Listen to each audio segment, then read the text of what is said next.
Good day, viewers around the world. You are welcome to this beautiful Wednesday morning here in Milan, 28th of February, 2024. My name is Mark Godwin Iweajunwa, and we're here to give our updates on our news regular program, News Echoes Global Africa. Joining me from different parts of the world, like we normally do, are coordinators, my friends, my brothers. In faraway Toronto, Canada, is Sir George Chukwu.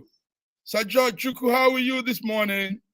I am wonderful. Good morning, Mark Godwin, and good morning, viewers from around the world. Welcome to our show. It's going to be a great one today. Wonderful. And we can't do this without having somebody right at the mouth, hitting the ground with Nigerians. Is Olayinka Raji from Lagos, Nigeria. Good morning, Raji. Good morning. Good morning. Good morning. Good morning, viewers around the world. Good morning, Raji. Fantastic. How are you? Amen. I'm fine. Beautiful. We are all fine. We thank God. We are fine, gentlemen. But a lot of people are not too doing well. A lot of people are still in terrible situation, serious situation. Let's start with some news headline. These are what we're seeing in the newspaper this morning. 10 people are feared dead in Onitsha market building collapse. This happened last night. Yes, 10 people so far, but we know the numbers could be more. The governor, Chukwuma Soludo, visited the spot, and he was really emotional about what he saw. So Monday night saw 10 people killed at the Ochanja. It's called Ochanja Market in Onitsha. And that collapse happened around 8 p.m. Nigerian time. And also, what we're seeing from the newspaper this morning again is the Senate. Nigerian Senate has urged the federal government to introduce a Nigerian version of food stamp program. The food stamp program will be an interim intervention to cushion the effect of food shortage in the country. So this is coming from the Senate Chief Whip at the House. That's Ali Ndume. He's seeking for an introduction of food stamp. These are what we're looking at the newspaper for now. Also, there are some new updates that's flying into my phone. We hear that the federal government wants to begin some road construction, about some old road constructions that were left by the last government. The new government is taking it on to begin work with those on those roads. Port Harcourt, Calabar Road, Lagos Road, and these are all super highways, like the news is saying. Also, on our updates from as we're getting, is federal government says it will work closely with top businessmen in Nigeria to be in a bid to strengthen the country's economy. Gentlemen, these are newspaper headline. Now we want to come into the discussion. The discussion is where you come in. Or do you have anything to say about the headlines, George or Raji? Any of the headlines? Well, it's very, very unfortunate about what happened at Onitsha, and this could be as a result of not following the the prescribed building codes and all that kind of stuff. So it is very, very unfortunate. Look at that. 10 people died, and possibly more than that also. So who knows what happened? They tried to avoid doing things the right way, and these are the consequences that we face for that. So my condolences to the family. It's such a tragic situation. We don't even need to hear about this time of the year with everything that is going on in Nigeria. But also about the roads that they're talking about building. We are, so there are so many things that are flying out there. Hopefully, some of these things that are coming might become realities, but just too much promises, and I haven't seen anything that is really changing. One of the major problems, anyway, I wouldn't say anything else until we get to certain subjects, but right now, as it stands, hopefully some of these promises that they are making will become fruitful, activated so that lives can be a little better in Nigeria. Lives can be a little better in Nigeria. Thank you, George. Raji, anything on the news headlines? Yes, the unfortunate incident of the collapse in Onitsha market. Very, very unfortunate. Very, very sad. Very, very sad. And I think, like George said, as long as building codes are not strictly followed, especially when you are talking about the pillars that hold up the building, you are likely to have a collapse.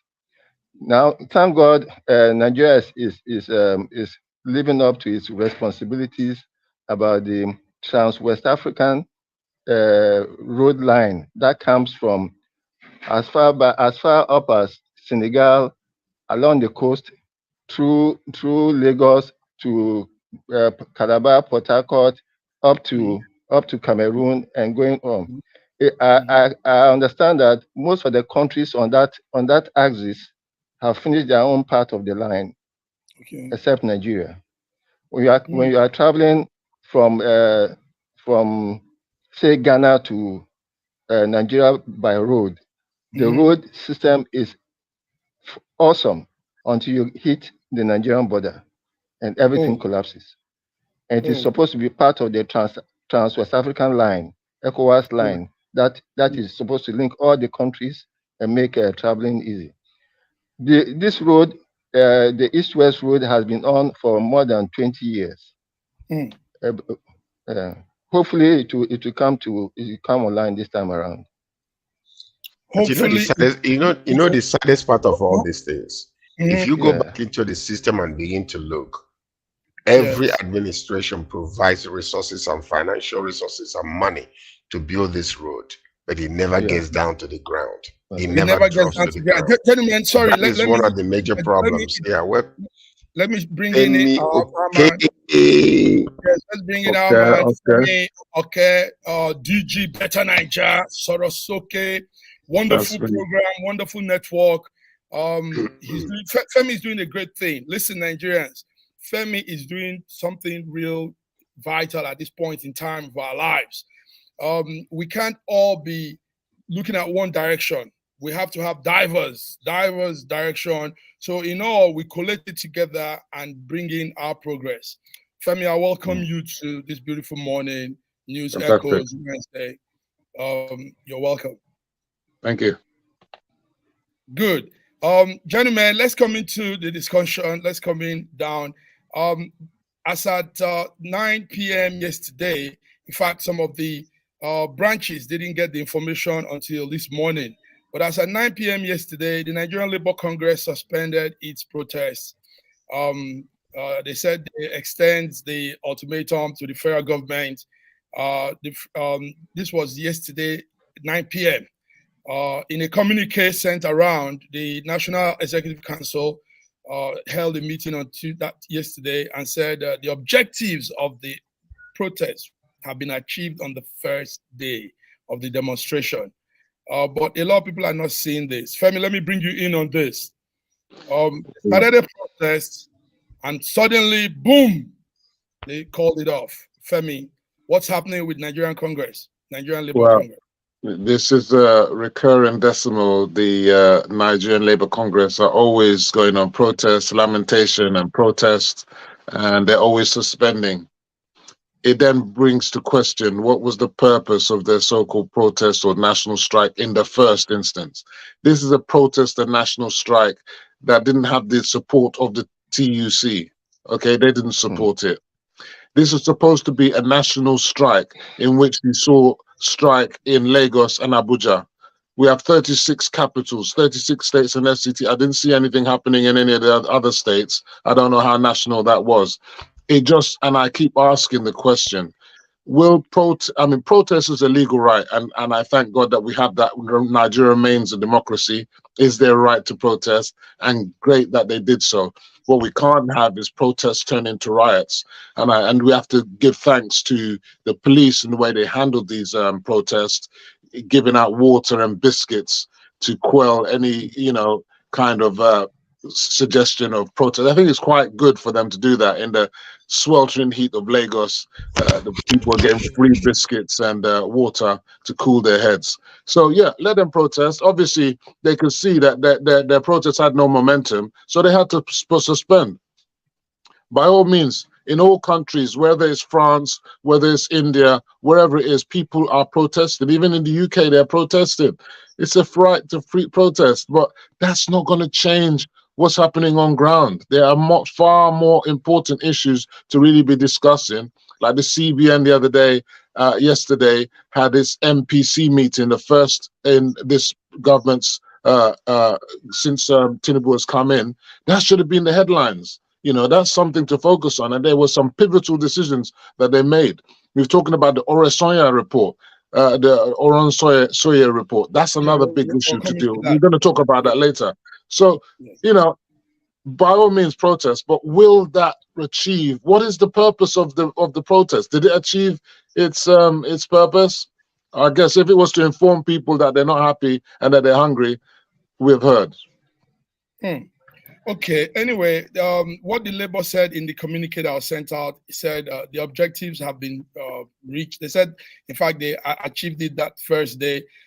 Before we go into more on this, we want to bring in our wonderful diva, BD Nana from Lagos. BD, hope you can hear us. You can unmute your phone, BD. Yeah, I can hear you very well. Good morning, everyone. Our viewers all around the world. Nice being here again today. Sorry I came a bit late.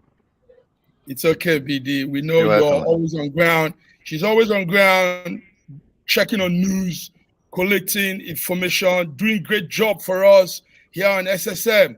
BD, the Labour in its communique said they've reached and they succeeded in what they are trying to do, and they called off the protest. You are there. You followed it yesterday. You sent me some things. Now, is it true? Did they achieve anything, or is it some behind the scene settling like normally happens? But that's the obvious now. See, Adeyemo, I think, is the worst NLC president Nigeria have had. That man is a confused man. Because what we had yesterday in Nigeria is nothing close to protest. What we had in Nigeria yesterday was a match pass, if you ask me. Now, you know why I said that? They faced a nationwide protest.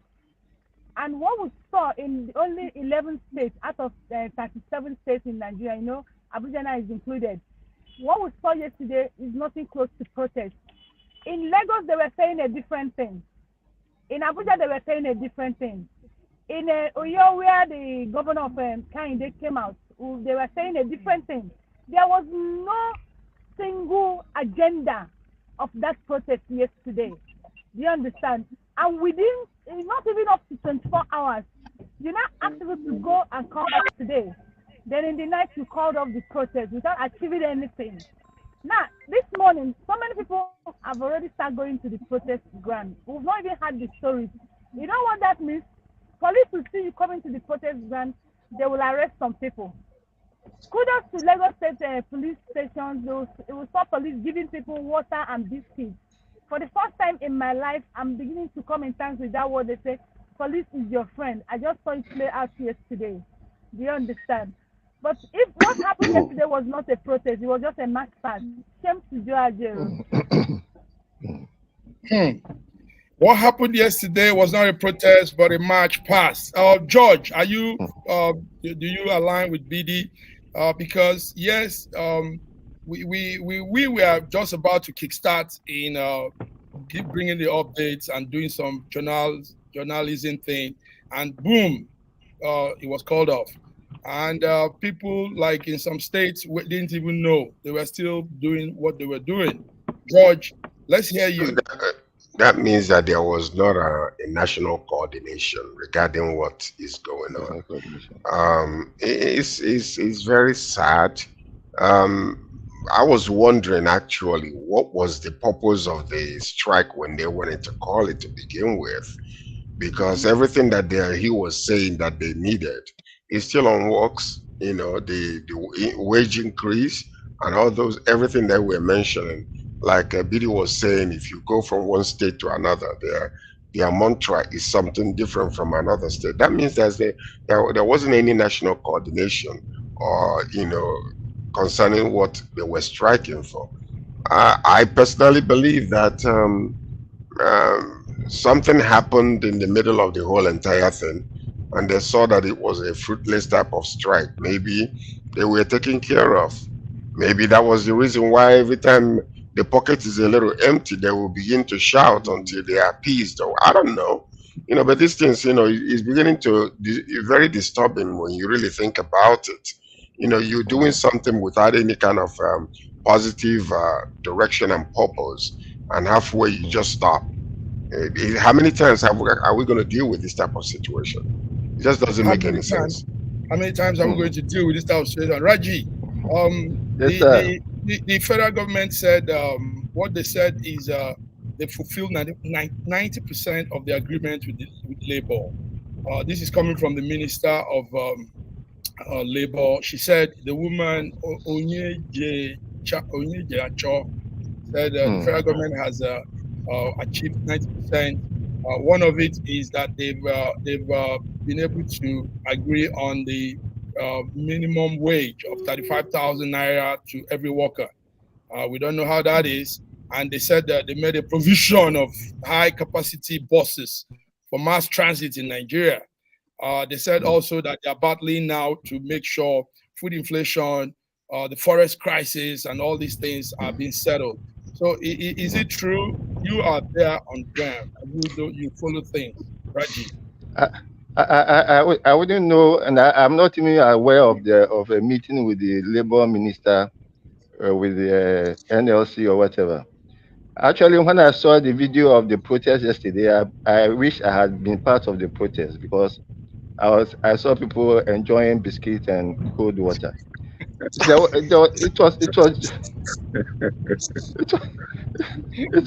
was very, very funny to me. Very, very funny to me. I think, like other panelists have said, there was no coordination at all. And I don't even think there was any intent to go on demonstration, other than to, like our lady said, just do a walk past. I don't think, if the government says they have had any agreement, I don't know what happened. I'm not even aware of any meeting that could have brought up any kind of agreement. I don't understand. Reggie, Can I just come in? You see, I always wonder. I mean, I call my fellow colleagues opposition sort of people, and I just understand. I'm confused what they expect from protest. Protest is exactly that. A march past. You're just there to vent your anger with a poster saying, we want this. That's the purpose of protest. But it looks, I think in Galali, the spokesman for the presidency said that some people in the opposition want this protest to go beyond protest and are venting for people to protest in a more aggressive manner. And I think we should be steering clear of anything like that. Protest is supposed to be peaceful. It's supposed to be a walk past and a march past. And any idea that it should be aggressive and something completely different is undemocratic.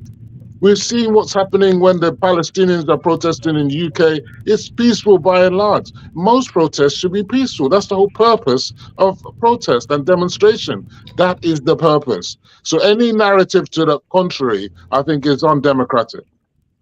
George, as a matter of fact, we are truly sick and tired of all these narratives from the government about, every time something happens, you blame the opposition. Opposition wants this, opposition wants that. What do you expect the opposition to do? In the first place, to begin with, the opposition is not. I haven't had any particular opposition. Not the PDP man or the Labour Party person coming out to instigate any of these things. These people are suffering. Stop blaming the opposition. I mean, every time, the government is coming out and blaming opposition did this, opposition did that. What did the opposition do? People, you didn't hear what I said. It is a reaction. This is a response to, what is happening in the nation. Look at every time there is a little food being given away, people are dying because of how they are beginning to act like animals, because hunger can make you feel that way. So let's stop about this thing about opposition. There is nothing about opposition. What we are looking is, we are trying to build, we are building on a faulty foundation. We need to go back to the structure, go to the foundation and change everything. Because this is exactly what you get when you begin to become what you call every day you make one promise, you know, to appease people, but nothing is happening. Now, number one is I detest this type of protest, because when did Nigeria talk to anybody to sit down and discuss and reach agreement? He was out there yesterday until about 9 o'clock or whatever the case might be. When did he discuss any of these things? Okay, now you're talking about $35,000 minimum wage. What is that? That is a drop in the bucket. A bag of rice is naira. Okay, a bag of rice is $80,000.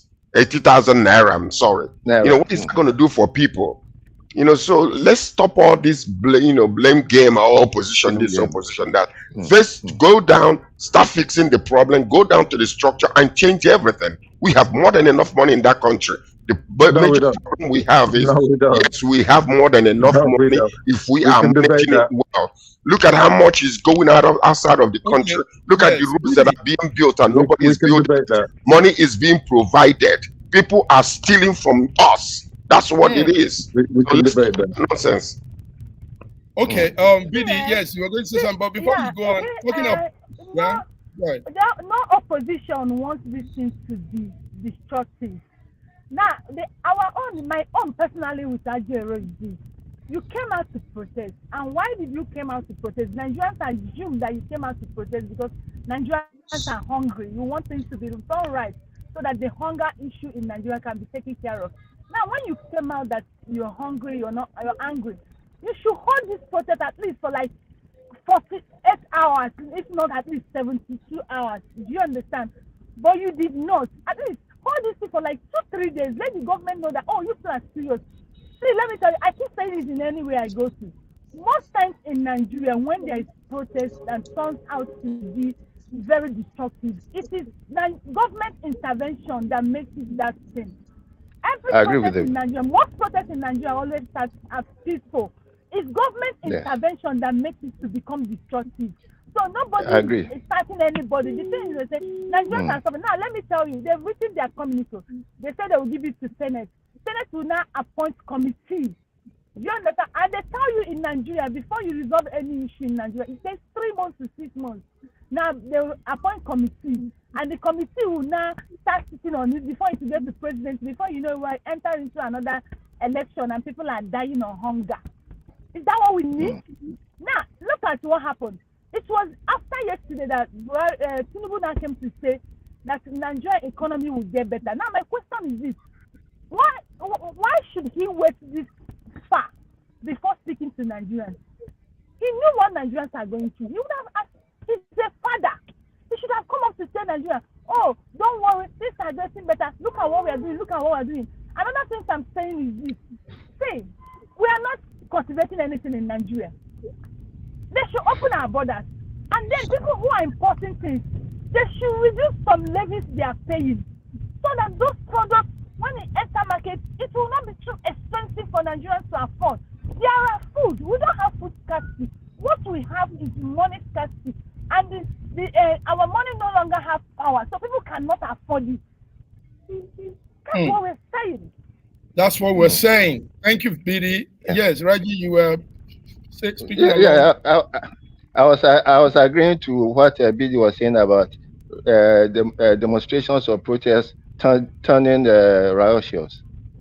From my student days, I knew that anytime students go on protest, it is always peaceful until the police come in with their force. And that is it with most protests in Nigeria. Until the police come in, now that they have changed their tactics, and they are now coming instead of tear gas with cold water and biscuits, I'm sure things will be better. Just on a final note, there was a video going out of a protest going on in Kaduna on Suleja Kaduna Road. Okay, you can see that was violent. There was no police there, and that just shows you the typical nature of protest in Nigeria. When it's unpoliced, when it's they go into violence. They were destroying vehicles. Typical. That is not typical. They were not destroying vehicles.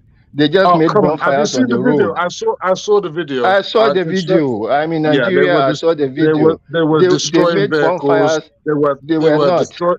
Oh my God! They put bonfires on the road. No problem. And that is a singular. That is a singular case. Gentlemen, added to what we're saying. There's a popular lawyer and human rights activist, Mike Uzokume. He has raised an alarm. He said the naira will keep falling against the dollar and might hit 4,000 naira by the end of the year to the dollar. 4,000. This is Mike speaking. He has his intelligence. He knows what he's probably saying. He's an alarmist. But is he not a lawyer? I didn't know he was an economist. I didn't know he was an economist. I thought he was a lawyer. You don't have to be an economist to talk about economic matters. Oh, now I'll say that Mike Uzokume. Yes. That doesn't. I'm not an economist, but I have an opinion.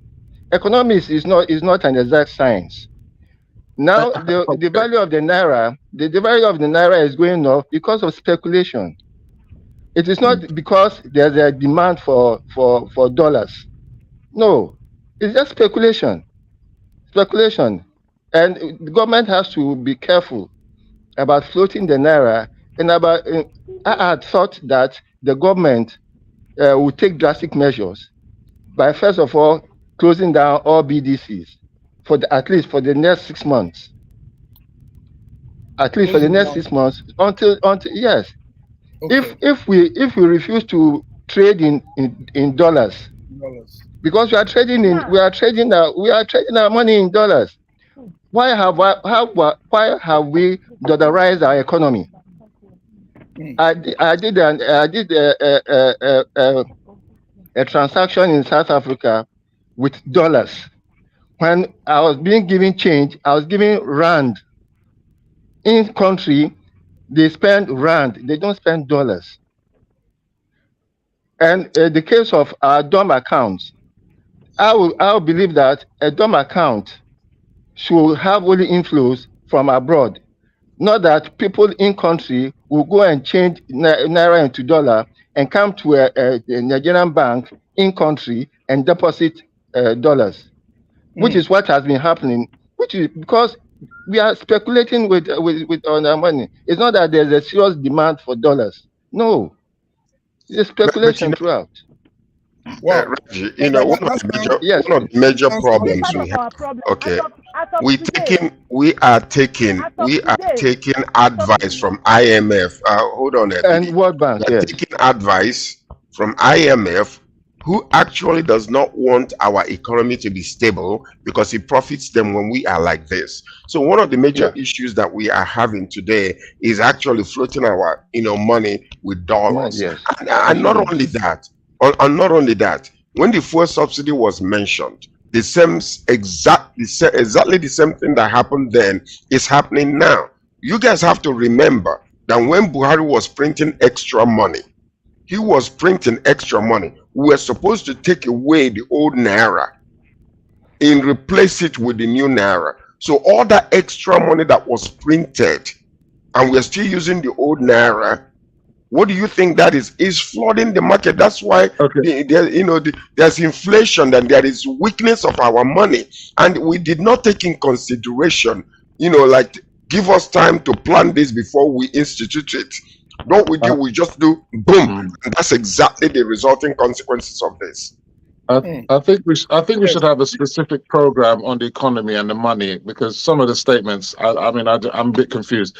Look, one, they didn't print enough of the new naira note. That's why that policy was a dead policy on arrival, because they didn't produce enough and people had to use naira to buy naira. There wasn't enough new naira. In the banks were not giving it away. Let me finish. I'll let you speak, please. They didn't print enough. There was never enough in circulation. That's one.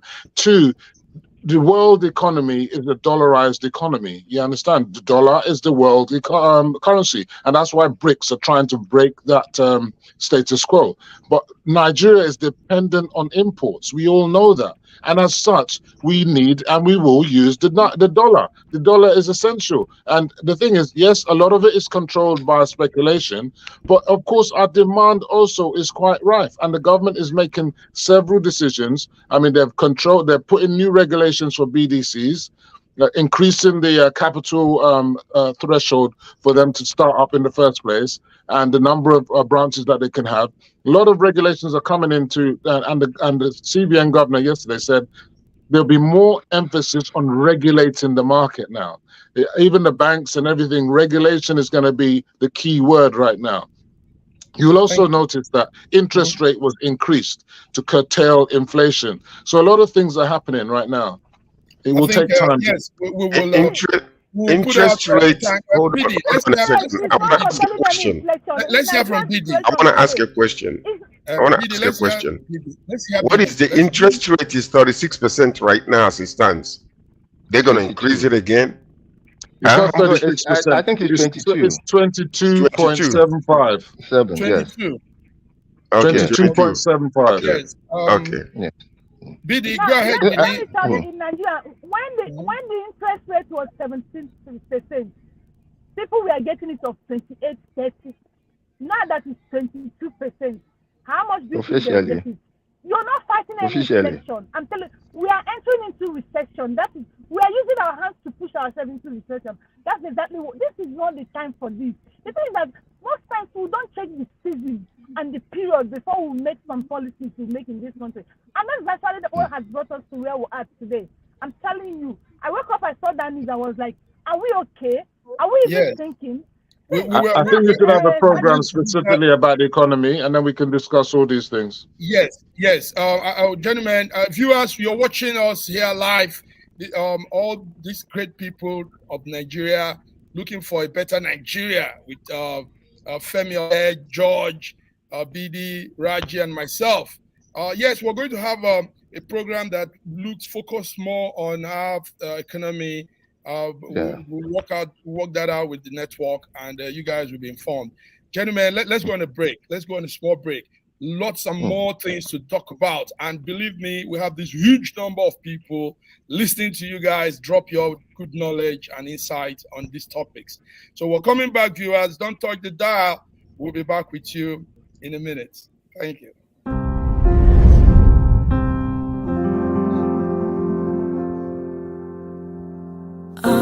Arise, oh, compatriots, Nigeria's call, obey, to serve our fatherland with love and strength and faith.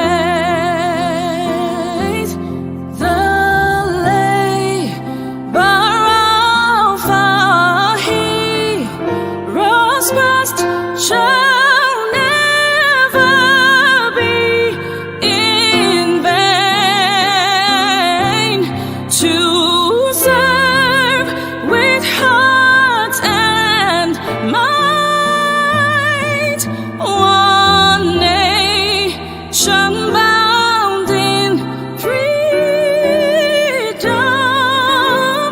peace and unity. This country has some of the most extraordinary culinary diversity in the world. I'm talking about Nigeria. This first dish is amala abula, made popular by the Yoruba people in southwest Nigeria. It starts with amala made from dried yam and then is covered in a variety of soups. Next we have ofe nsala, a white soup that is synonymous with the Igbo people of southeastern Nigeria. It goes best with fufu, or akbo as the Igbos call it. Next we have suya, the most well-known food of the Hausa and Fulani people of northern Nigeria. Meat is covered in a peanut-based powder called yaji and cooked over an open fire. This is banga and starch, a classic of the Yoruba people of Delta State. Lastly, we have onunu, a plantain-based swallow of the Izon people in south-south Nigeria. We are eating it with fisherman soup, popular throughout this whole region. And of course, we don't forget the jollof rice. This is popular everywhere in Nigeria. I think what makes Nigeria so great is the diversity of all the different people coming together. These beautiful ethnic groups living side by side, sharing culture and cuisine is what makes Nigeria such an amazing country to visit. Nigerians should be so proud of that cultural heritage, as there is so much more that unites than divides them.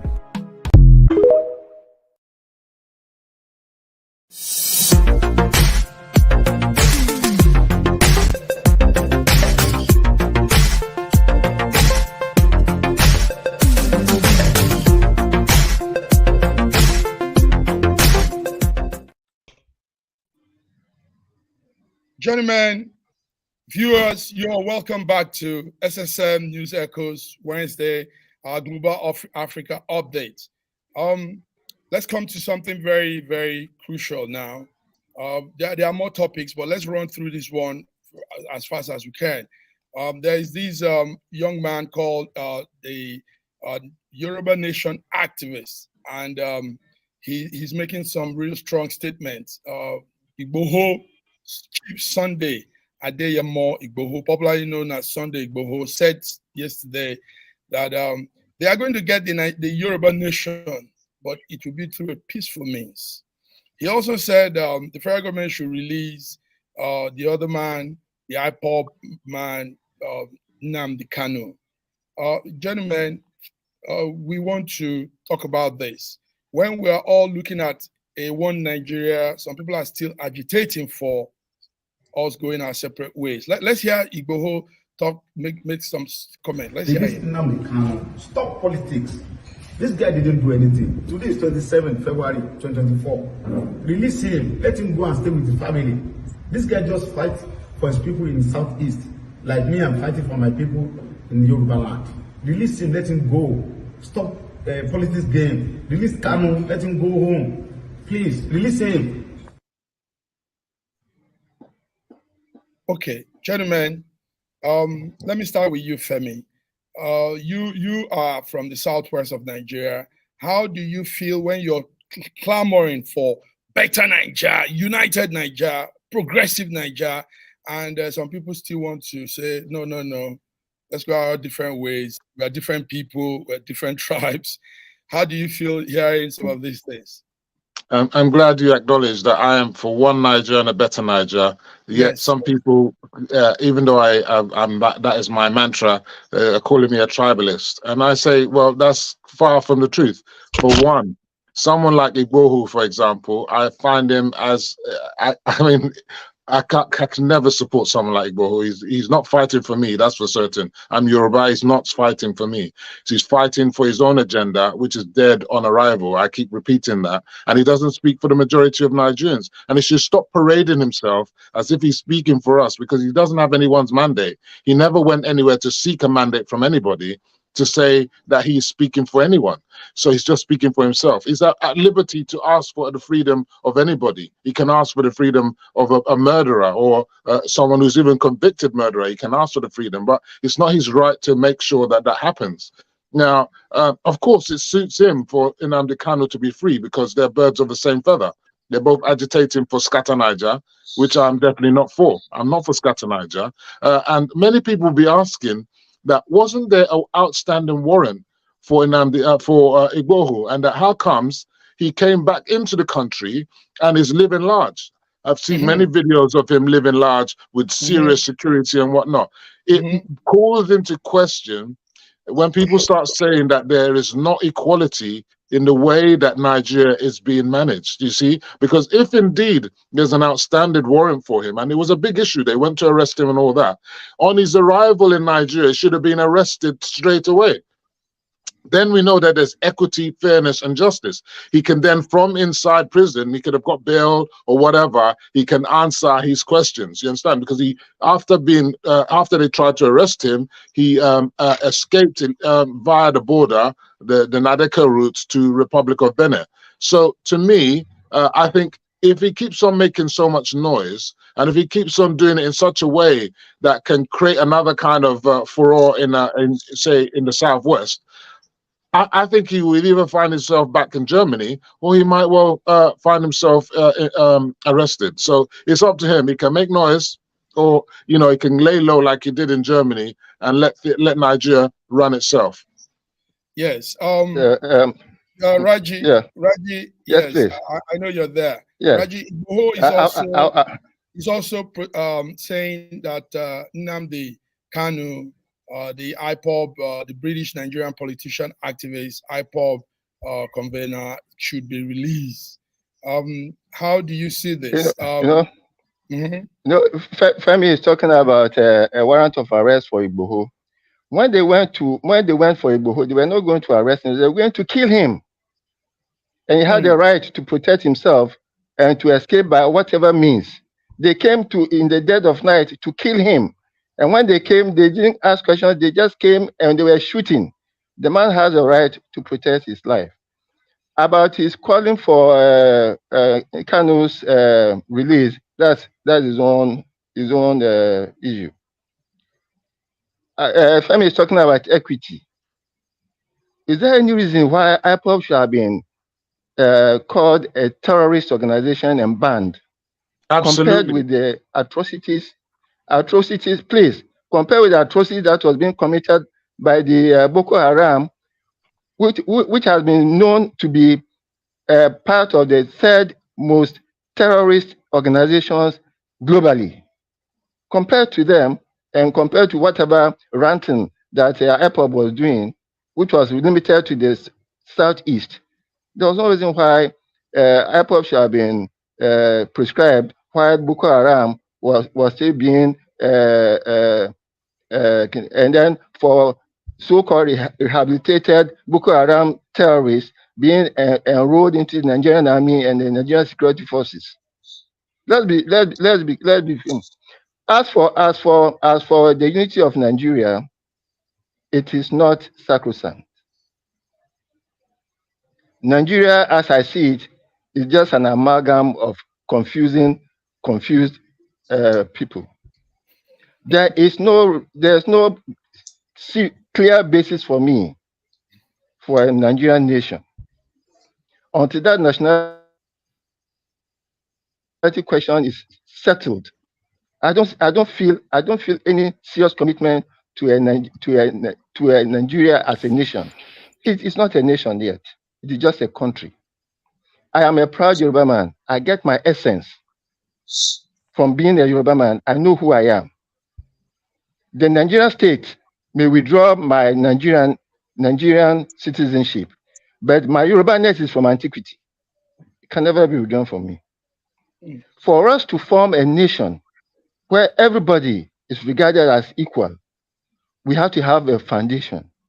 Let's renegotiate our togetherness. We talk about unity in diversity. There's so much diversity, there's no unity. The only thing that brings us together is probably sports. And that is actually the ingredient of a failed relationship where they come together only for social interaction. Okay. I cannot go out anywhere. Okay. If you are going to go strong to words divide, coming from Raji here today. Strong words. Yes. Go ahead. I agree with Raji in a way. It's his personal opinion regarding what is really going on in Nigeria, and I agree with Femi Oke also. In another angle of the whole entire situation, when he talks about, I believe in one Nigeria. I believe that we are one of the greatest nations in the world today, if we can manage ourselves very well. If we can have a good active leadership where there is a fair, equal ground for everybody to operate and participate in the nation. So that is what it is right now. Now, regarding Igbo, we're talking about Nnamdi Kanu. That's his own personal opinion. But also, Nnamdi Kanu is being unfairly held. He's been granted bail by the court, and but one individual or a group of individuals are fueling this whole entire thing to hold him back over there. And very unfortunate actually. He insulted quite a few number of Igbo people, which I believe that a lot of those dignitaries that he insulted might not want him out. You know, so that's my own opinion, but he should be released. At least, even if they release him, they can either give him a house arrest or mandate him to, you know, lower his, you know, the hot narratives that he's bringing a lot of this situation. We need a nation that can look in the same direction together. We need a nation. Now we have an opportunity to build one nation. We do have that now. And I can guarantee you, if given the fair chance and the fair opportunity for this man in power right now to put himself together, I believe that he will do that. That's what I think he will do. Because there are so many things happening in our nation today. But with the problem we have, until we go back to the foundation and start rebuilding the foundation, whatever he's putting on top of this faulty foundation will just, it will disintegrate, and then at the end of the day will not amount to nothing. That's my opinion in that. Nothing. Thank you very much. Sorry, Mark. Let me just put in a word in support of George. Yes, I suggested that, you see, nation building is not for one person. And after the elections, since we have a president in place, we should all realize that, look, his success is our success. And therefore, we should all put hands together to help him succeed. Because there's no gain for all of us if he fails. And therefore, I had suggested what some American citizens had called the loyal opposition. It's a group of patriotic Nigerians whose loyalty is to the nation and to the success of that nation, and who are political in most ways, and who are ready to bring their intellect together so that this government will succeed, and will succeed for all our sakes. And then we can start building a nation in which all of us will be proud. But the way we are going like this, when some people are protesting, you say it is the opposition trying to say something bad about the government, and we are just looking for excuses. So let us form a loyal opposition of a patriotic people who are determined to make this government succeed, and it doesn't matter where they come from. And it doesn't matter where they come from. Thank you, John. You know, opposition is a constructive. Let's move on to one of the major topics. Loyal opposition. Let's move on, gentlemen. Strong discussion going on here. Viewers, you are hearing them live. These are wonderful viewpoints we're bringing to you this Wednesday, 28th of February, 2024. And we're having we're doing our program, News Echoes Global Africa. Gentlemen, something is brewing, and it's something that our viewers need to understand. What I found out is sometimes news pass around in Nigeria, but people don't get the essence. People don't understand the background and the stories and everything. So they just assume things, and everybody just carries on a narrative that they don't understand. So what we're going to do, gentlemen, is elaborate and give an understanding of something going on called the Oronsaye Report. Oronsaye. Oronsaye Report. Oronsaye. Sorry. I said that. Oronsaye. Yeah, sorry. Oronsaye Report is a report that was submitted actually in 2012 to the Goodluck Jonathan administration. Now, a little thing about the man Oronsaye is he's called Stephen Osagede Oronsaye from Edo State, Nigeria.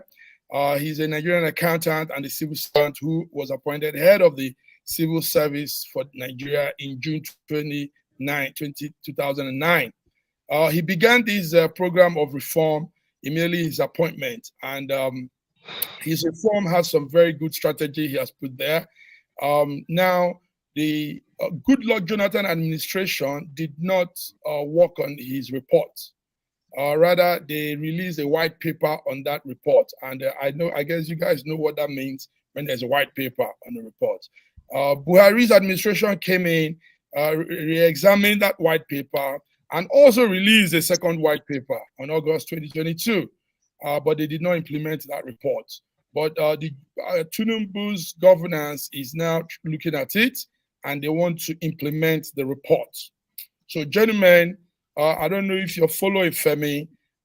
First of all, let's give us your background view on this whole thing, Femi. What's the take? There's another good initiative from government. You see, in Nigeria, we talk about the cost of governments is this, corruption and whatever. The Oronsaye Report was established specifically to reduce the cost of government and trim governance so that we can have a smaller government. You understand? Because we felt that government was big and there was a lot of waste and squandering of money. And so that report was there to do just that. We've got so many agencies duplicating work when they could all be streamlined into one agency and to do the same job instead of 3 or 4 different agencies doing the same job. They, however, the governor said that they will do their utmost not to curtail that there won't be unemployment. People will just be redeployed. But I think there will have to be cutting of staff, but we'll see. Because obviously, if you've got 3 director generals, you can only have 1. So the other 2, what's going to happen to them? So there's that. It's necessary and it's part of the reforms that this government is doing. You rightly said that Jonathan had the opportunity to execute it. He stayed away. Buhari had the opportunity to do it. He stayed away. And why did they do it? Because they didn't want the wrath of the unions, the Nigeria Labour Congress, the TUC, because normally they are the ones that kick against any kind of reforms in labor or civil service. And so, whereas this president, who came in on day 1 and said subsidies gone, is doing that which is most difficult now. And I've always said it, that when the crescendo is at its highest, that is when you should take the most difficult of decisions. Don't wait for 2-3 years and then, like Buhari, you're going to say, election is coming or we can't do it. Do it now. Even though it's going to be unpalatable, do it and move on. So I'm fully in favor, and it's part of the physical policies that government must do, because while you have monetary policies, you must also have physical policies to control government spending and exposure and make government more leaner and more efficient. So it's actually producing results. That is what we want. Whether it will amount to that, they've got 12 weeks or so to implement it. We should wait and see. But if it's implemented properly, it could make a big difference in the way things are operated. And I think that it shouldn't just be at the federal level. We should have states having their own Oronsaye report to do the same thing in the states. Nice. Okay, that's very good. Sorry, George, let me put the question before you talk. George, somebody came up and said to also implement this Oronsaye's report, it will cost us money. He said it will cost a lot of money because you need to set aside money to be able to deal with the ramification of the reports. And all this involves fund. And the person says, whatever we do also, take notes, I mean, merging people, retiring people, because some people will be retired, some people will be merged, some people will be put together in other agencies. Now, this will also cost money to do all of this. George, so what will you say? Oronsaye's report. The bottom line to it is this. It's a good report, but it will take time to implement. This rush of 12 weeks, I don't think it will do the job, because that is exactly the same problem we have with this fuel subsidy. No preparation before implementation. That is exactly the same problem we are suffering today, with floating our money. No preparation before implementation. So what we are saying is, it is a good idea to do so, but also you have to start from the top. The president is the first who will now show by example, by trimming his own, making sure that his government is lean. All these parastatals and all these little people that are floating all over the place, let him streamline it, show by example, and go down the way. Now, preparation ought to be done in order to take care of these agencies that are duplicated, because you have to find a way where you're going to put them. We need a lot of teachers. We need a lot of other places where they can be, put in. So it will take time. These 12 weeks, I can guarantee you it will cause more problem than the solution that will come out of it. So let them take the time, study it, and begin to implement it slowly. It's not something, it's not a boom bang effect. It will destroy a lot of things. So that's one of the major problems you see, because listen to this though, like I said before, if you are trying to put building block on a faulty foundation, after you build the whole entire thing, the whole structure will fall. Let's take our time. Let's take our time. Implement this stage by stage, progressively, until we perfect it. That is the only way that I believe is going to work. These 12 weeks will cause more problems. Or maybe they just, unless they're just trying to make noise about some things. But if they are serious about this is like a 6 months to 9, to almost a year thing that needs to be taken time to build and solidify it. Wow. So, George, thank you. It's a serious one. What we want to do is to also, sorry for that. What we want to do is to also make sure that people understand what that report involves. It's going to be a lot of measures, a lot of adding many things together, and it's Raji. What's your view on this Oronsaye's report? Sorry, I didn't hear you well. Okay, can you hear me now? Yes, I said, what's your views on this? What's your take on the Oronsaye? The Oronsaye report, yes.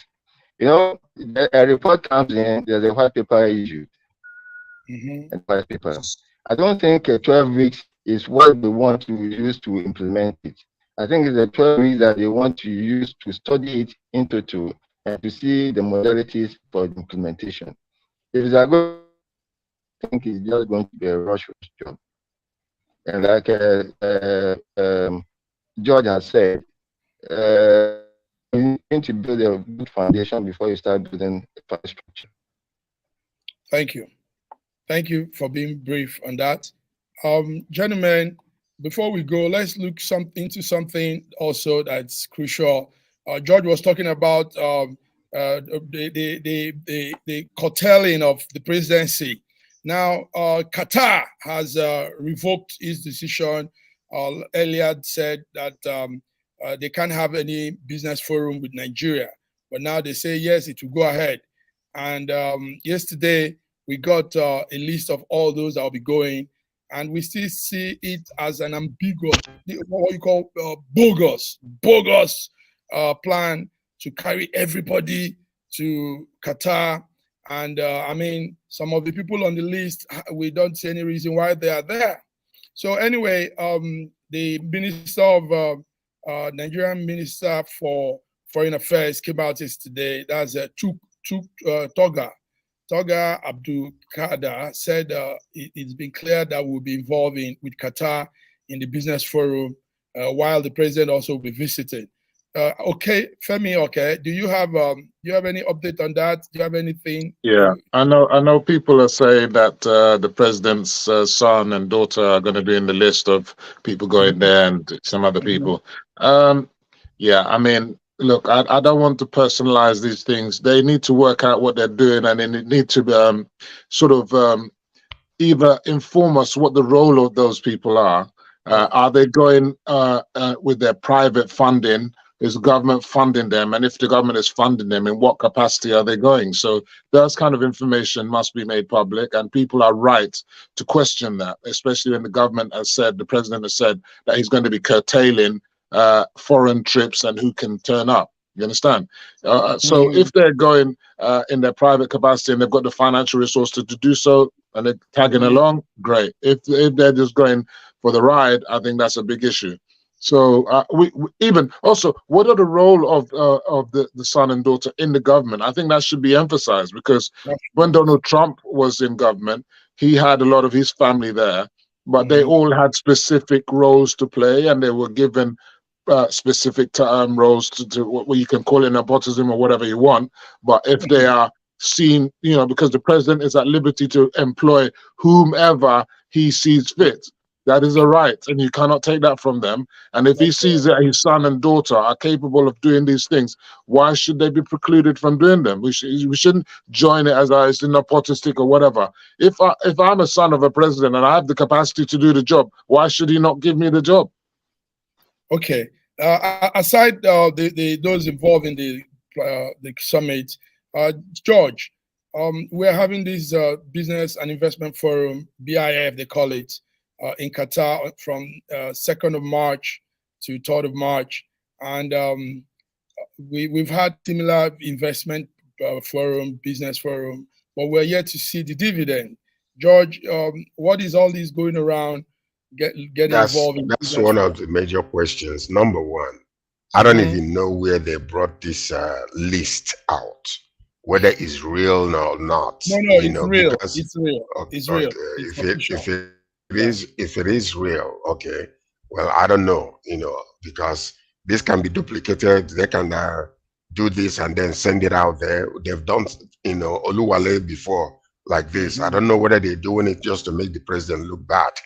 But if that is the case, like what he's saying, what is, the president's son's part in the government?